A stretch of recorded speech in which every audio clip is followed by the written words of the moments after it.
Bienvenue sur le site de Sarah Illouz. Issue d'une famille traditionnaliste, rien ne me prédestinait à écrire des histoires pour enfants. Je ne savais pas alors qu'un événement viendrait bouleverser ma vie à tout jamais. À l'âge de 22 ans, alors que je venais de me marier, j'allais devenir maman pour la première fois. J'attendais des jumeaux. Ma grossesse fut une épreuve de chaque instant. Rien ne se déroulait comme prévu. Enceinte de 22 semaines, mon obstétricienne m'annonça une terrible nouvelle. L'un de mes deux jumeaux ne survivrait pas. C'était sûr, et il n'y avait pas d'espoir.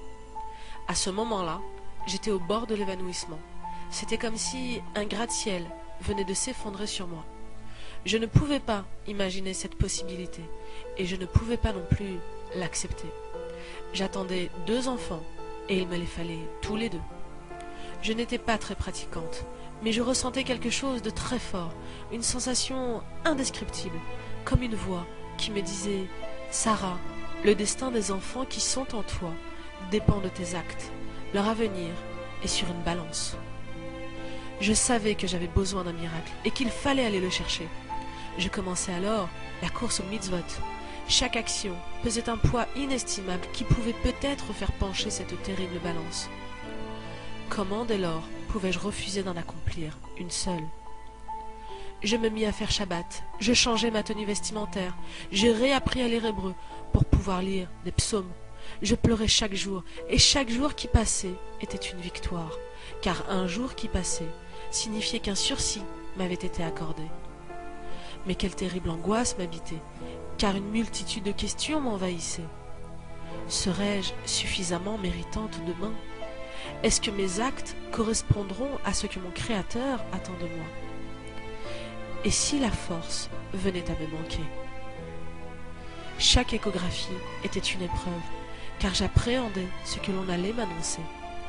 Je me souviendrai toute ma vie de cette soirée où je marchais seule. Il faisait nuit, je levai les yeux au ciel, et je m'adressai à mon Créateur. Si tu sauves mes enfants, si tu me les donnes sans aucune malformation, si tu ne me fais pas pleurer, alors je te promets qu'ils seront pour toi et que j'en ferai les plus grandes sadikim. À 28 semaines de grossesse, le miracle que j'attendais de toute mon âme se réalisa. Je devins maman de 2 garçons. L'un pesait 660 grammes et l'autre 1,1 kg. Et il n'avait aucune malformation. À ce moment-là, les larmes de peur se transformèrent en larmes de joie. Je découvris à travers les yeux de mes enfants un monde différent de celui que je connaissais. J'ai réalisé à quel point le monde qui nous entourait ne permettait pas aux enfants de grandir sereinement. Je n'avais alors qu'une seule envie, renverser la vapeur et faire en sorte que le monde que le maître de l'univers nous a permis d'utiliser devienne plus beau. C'est pourquoi, en écrivant des histoires pour enfants, je n'ai poursuivi qu'un seul but: donner envie à nos enfants de grandir avec de belles idées, en toute confiance. Puisse le maître du monde pouvoir m'aider par votre intermédiaire dans la voie que j'ai choisie.